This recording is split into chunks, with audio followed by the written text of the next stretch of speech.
The one, I want to give all the praise, all the glory, all the honor, all the love unto Yahweh, Bahashem, Yahweh Bahashem, Rukakwadash.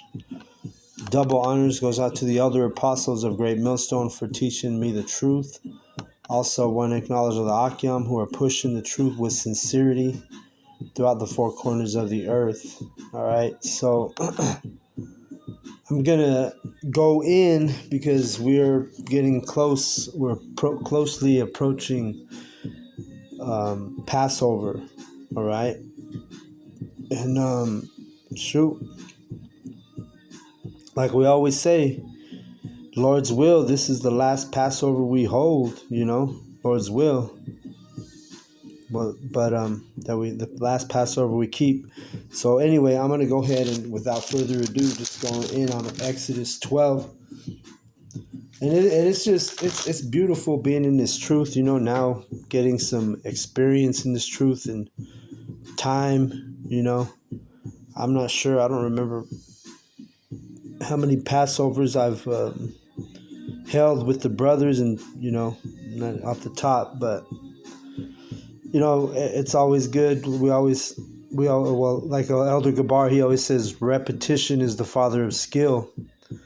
So now that we've been in this truth, we're like I remember when I first started doing the Passovers and kind of didn't really know what we were doing. And we're still, we still are not like experts keeping the Passover, like with the prayers and everything and the ceremony. But we know we have ideas what to expect now. At least I do, and we know what to expect. And it's always good. But like I say, and I like Elder Gabar, he always says repetition is the father of skill. So it's even with our keeping our high holy days, the Passover, this solemn holiday is it's approaching us. So I'm gonna read in the book of Exodus, and let me find it in my Bible, because I like to read it in my script as it's on the screen. So Exodus 1:12 it says, and Yahweh spake unto Moses. And when we read these scriptures, we get reminders. It's like review, so repetition. Each year we get better at keeping the high holy days, and every time we read these verses, we get review them. For the most part, we're reviewing. Every now and then, you might come across a verse where you'd be like, I don't know if I read that in the past, But it's all about, the diligence and the being involved in this truth, being involved in this ministry, and getting our foundation and our spirit to grow, right? So again, Exodus verse 12. This is, and Yahweh spake unto Moses and Aaron in the land of Egypt, saying, this month shall be unto you the beginning of the months. It shall be the first month of the year to you. Speak ye unto all the congregation of Israel, saying, in the 10th day of this month they shall take to them every man a lamb, according to the house of their fathers, a lamb for an house. And then it says, so yeah, that we eat the lamb on the Passover, right? And let's keep reading. Verse 4. And if the household be too little for the lamb, let him and his neighbor next unto his house take it according to the number of the souls. Every man according to his eating shall make your count for the lamb. So everyone would take the lamb according to the household, number of souls, number of people in your family. They were, in the past, in the ancient, when we were slaves in Egypt, let me keep reading. But, in the past, you would keep the Passover with your household. And now, really, the house is dealing with the camps, the brothers, the brotherhood. So it's not like I'm going to be keeping Passover with my mom and my brother, in the world, but rather the brothers in the truth, the body, right? That's who, because that's another thing. As we read, not just anybody can come to the Passover, because it's a solemn, serious, holy day. Verse 4. And if the house, or I'm sorry, I read that. Verse 5. Your lamb shall be without blemish, a male of the first year. Ye shall take it out from the sheep or from the goats. And ye shall keep it until the 14th day of the same month. And the whole assembly of the congregation of Israel shall kill it in the evening. You see that? So there was like specific guidelines to the ceremony, and we're in Babylon, America. We can't keep these. That's why through the Spirit, Judges 5 and 11. Let me grab that real quick. Judges 5 and 11. Salakia, what?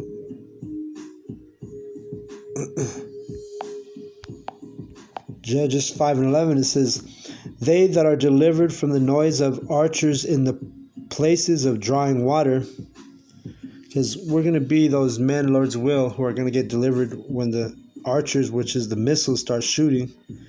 It says, there shall they rehearse the righteous acts of Yahweh, even the righteous acts toward the inhabitants of his villages in Israel. Then shall the people of Yahweh go down to the gates.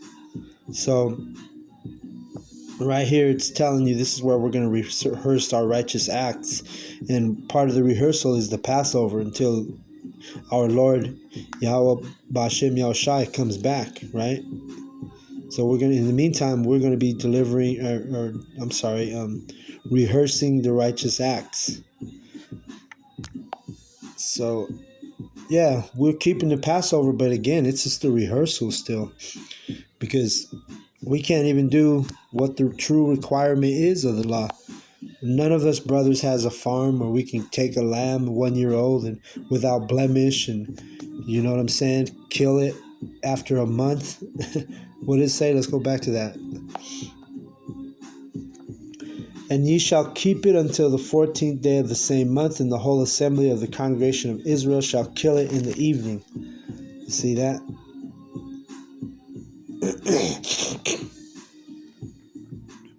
And if I'm not mistaken, it's the month of Abib. All right, that's the first month, which, we're coming into spring.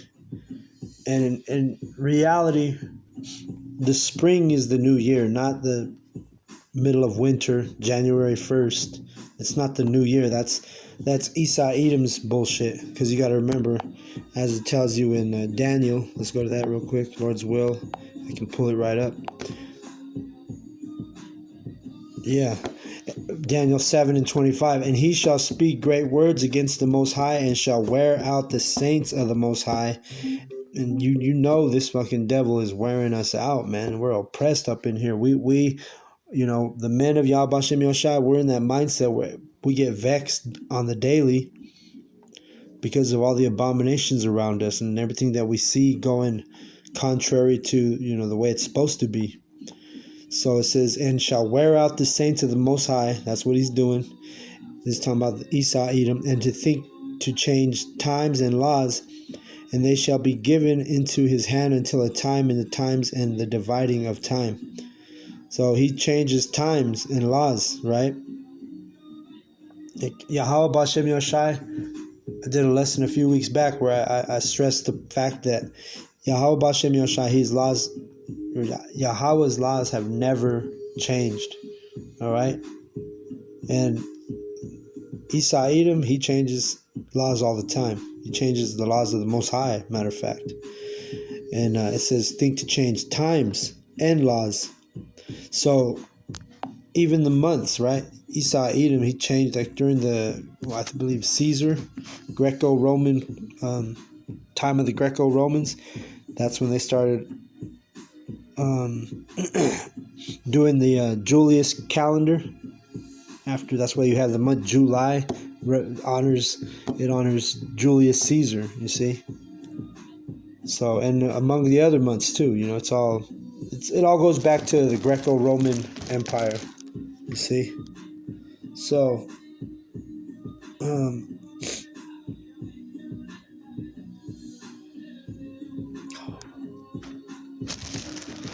so I'm gonna keep reading. It says Exodus 12 and 6. No, I'm sorry, I'm at 7. It says, and they shall take. So it's the spring time. We're about to approach spring. Usually March, April, late April, early or mid March, or even right now. This would be considered the month of Abib. So we go to the beginning of the year. The true New Year is right around now. And that's why, when you look in the springtime, that's when the flowers start to appear and the leaves on the trees start to flourish. Everything comes back to life in the spring, like the nature and so on and so forth. Because why? Because it's the true New Year. But anyway, moving on, because this is a Passover video. I'm at verse 7. It says, and they shall take of the blood and strike it on the 2 side posts and on the upper doorposts of the houses wherein they shall eat it. So that's that Passover. Remember, we rubbed the blood of the lamb on the doorpost because that was going to signify a house of Israel, which was keeping the Passover as was commanded when the death angel swept across Egypt and was basically taking out all the firstborn of the children and the cattle, of the households of Egypt. But that was the protection. So us doing this ministry, doing this truth, keeping the Passover, this is our spiritual way of rubbing that blood on those doorposts. Verse 8, because the Lord's will, when those missiles come, we're going to be protected, just like we were protected with the blood on the doorpost in the first Passover. So verse 8, it says, and they shall eat the flesh in that night, roast with fire and unleavened bread, and with bitter herbs they shall eat it. So the thing about eating the Passover, there are particulars about keeping the Passover, holding the Passover. You're supposed to eat the whole lamb. There's not supposed to be no leftovers. And if you do, you're supposed to burn it. But that's what this is telling you right here. No unleavened bread. So by Sunday, brothers in this truth, and including me, I gotta start getting rid of all the leaven in my house. You gotta take it out of your house for a week. We're not to eat no bread, nothing with leaven. I believe tortillas, you can eat corn tortillas are good. You're good to go with that. But you got to get rid of if you have any leaven in your house. And then you eat the bitter herbs, they shall eat it. The bitter herbs are to remind us of the bitterness of ancient Egypt, because our people were under hard oppression, hardcore slavery. It was a bitter place for us. And you fast forward to spiritual Egypt, which is Babylon, America, in which Elder Gabar, he always talks about it. He says, hey, amargo, I believe that's in Italian, and in Spanish it's similar, but the word is bitter, which is America. That literally America means bitter. So we eat the bitter herbs to remember, the bitterness of ancient Egypt. And right now, we're still here in spiritual Egypt, but we eat those bitter herbs as part of keeping the Passover. Verse 9, eat not of it raw nor sodden at all with water, but roast with fire his head with his legs and with the pertinence thereof. So the pertinence deals with like the intestines and the lungs and the organs. So we're supposed to eat the whole thing. I mean, that's how we're supposed to do it. You see how we're rehearsing the righteous acts? Because first of all, we don't eat a whole lamb. We just go get some lamb chops at the freaking corner market, So again, those camps that try to teach that we got to keep the law to 100% to perfection, this and that, well, you're stupid. You can't do that. You can't even keep the Passover because we're in our captivity here in America, and you can't do it. You just simply can't do it. We rehearse the righteous acts like I read earlier. Verse 11. Oh, wait. No, I didn't read 10. It says, "And ye shall let nothing of it remain until the morning, and that which remaineth of it until the morning ye shall burn with fire." So you're supposed to eat the whole, like tomorrow, Sunday, when we hold the Passover, we got to make sure we eat the whole, everything that the brothers cook. Everything that we cook up has to be consumed. Otherwise, burn it with fire the first thing in the morning. Verse 11. "And thus shall ye eat it with your loins girded, your shoes on your feet, and your staff in your hand, and ye shall eat it in haste. It is Yahweh's Passover." So we got to eat quick. That's another thing about the Passover. You eat the food quickly in haste. And then gird your loins girded, meaning you have your belt on, your shoes on, your feet, your staff. If you had a staff, you would have everything ready to go, like as if you were, how when you leave, you grab your keys, you grab your cell phone. Nowadays, you grab everything you need that before you leave. That's how you got to be for the Passover. You got to have everything ready to go. It'd be like if you're eating dinner, you better already have your keys in your pocket. You better already have your cell phone. You better have your belt on because you're going to be basically running, escaping, right? Escaping the Egyptians who had us in slavery. So that's why this verse 11 is talking about eat it in haste and be ready to dip out if need be. You got to get to stepping. You got to get to stepping on the Passover. You see? We couldn't just move slow and take our time. The Egyptians was, when you read the story, the Egyptians were pursuing us. That's when they got swallowed up in the water. But let me stick to this lesson here. Verse 12. "For I will pass through the land of Egypt this night, and will smite all the firstborn of the land of Egypt, both man and beast, and against all the gods of Egypt I will execute judgment. I am Yahweh." See that? So it was a heavy, heavy holiday. This is a solemn, holy day. The firstborn of ancient Egypt was about to get fucked up, smited, killed, of man and beast. So that's what it says. "For I will pass through the land of Egypt this night, and smite," meaning kill. Verse 13, "And the blood shall be to you for a token upon the houses where ye are. And when I see the blood, I will pass over you, and the plague shall not be upon you to destroy you when I smite the land of Egypt." So that's what putting the blood on the doorpost, because that signified to the angel of death that, hey, move past, literally pass over this house. That's why it's called Passover, right? And your kids wouldn't be killed that night. But the Egyptians, they got killed, man. Their kids. Verse 14, "And their cattle, their beasts."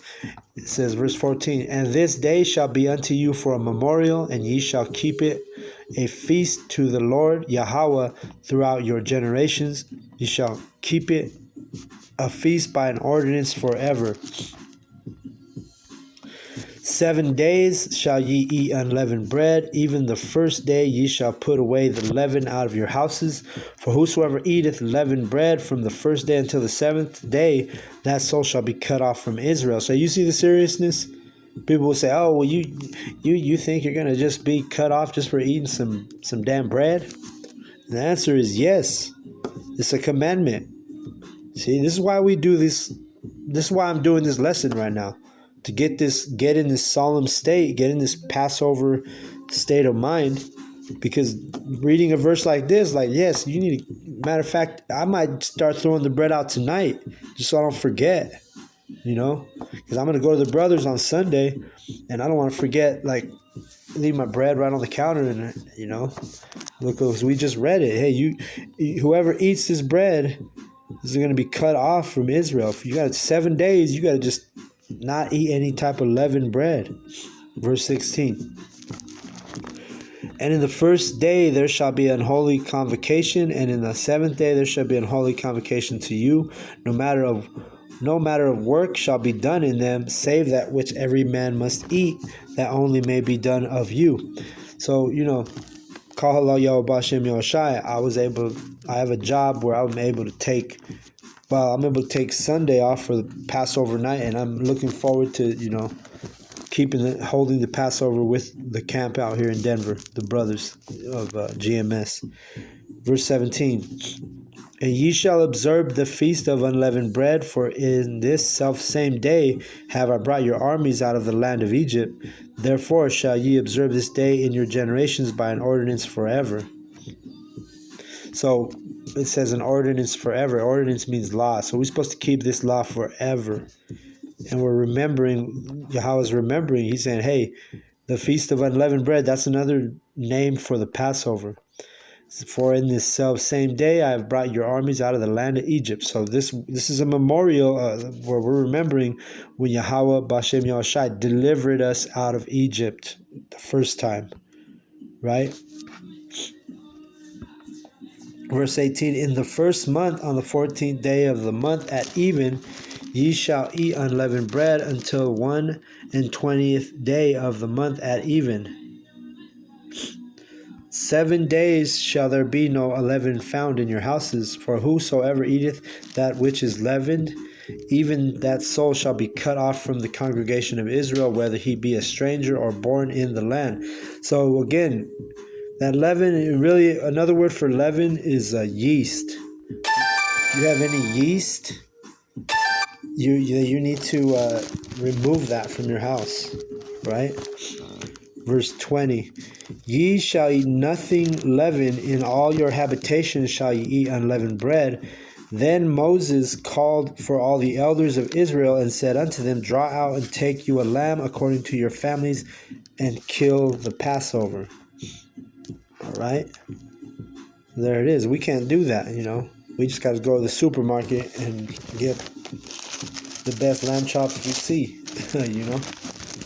Verse 22, and ye shall take a bunch of hyssop and dip it in blood that is in the basin, and strike the lintel and the two sides of the post with the blood that is in the basin, and none of you shall go out at the door of his house until the morning.